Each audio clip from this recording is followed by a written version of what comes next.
बेनियागुड़ा निर्माण चली ग्रामीण पार्क 2020-21 आर्थिक वर्ष में आरंभ होता ग्रामीण पार्क काम आज पर्यंत सरुना। पार्क चारिपटे जंगल ही जंगल।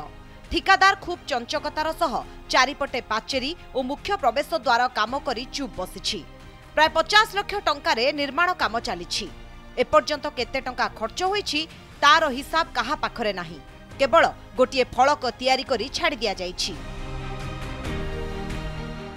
आमर अंचल गोटे पार्क हेबार कार्य चलता किंतु 3 वर्ष है बंद अच्छी।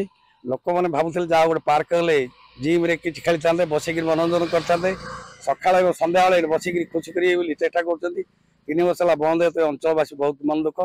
तेणुक सरकार को अनुरोध तार जो सामान किसी आसाला जिम सामान जहाँ कि सी कौटी अच्छी तुरंत यहीटा जदि कले ये अंचल लोक उपकृत हे। क्या स्वार्थ तैयारी चलता केवल ठिकादार को पोषापी ना कौन एपर्यंत किसी संपूर्ण भी से काम होनी कि जना पड़ूना।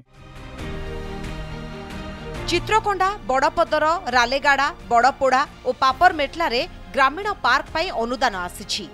2020-21 आर्थिक वर्ष में 5टी पार्क पाई 2,50 लाख टंकार व्यय बराद होईछि। केवल चित्रकोंडा को छाड़ीदेले अन्य कौनसी स्थान रे बिल्कुल काम होई नाही। पार्क रे लागिबाको आसीथिबा सामग्री ब्लॉक गोदाम घरे खत खाउछि। किछि जिनिस डस्टबिन ब्लॉक ऑफिस रे व्यवहार करा जाउथवा देखिबाको मिलिछि। सरकारंकर मनमुखी चलीथिला आगुरु बीजेडी सरकार थिबा समय रे 5टा पंचायत को 50 लाख टंका लाखे प्रति पार्क को आसथिला आमे सुनिबा कथा। किंतु से एबे ताठू अधिका खर्च ई पार्क रे हेछि बोली सुनासुनी आमे सुनिबा पाउछु। किंतु वर्तमान से गोटे जंगल रे परिणत हेछि। पार्क कोन लोकंकर काम रे आसी थांता सेटा आसी पारु नै एवं कोटी कोटी टंका जहाँ आसथिला ताकू बर्बाद हेछि।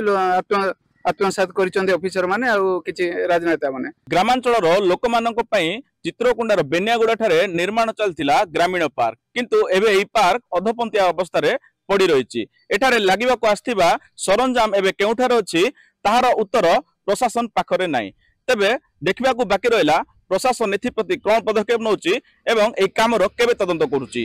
चित्रकोंडार बिजु खिलो कनक न्यूज।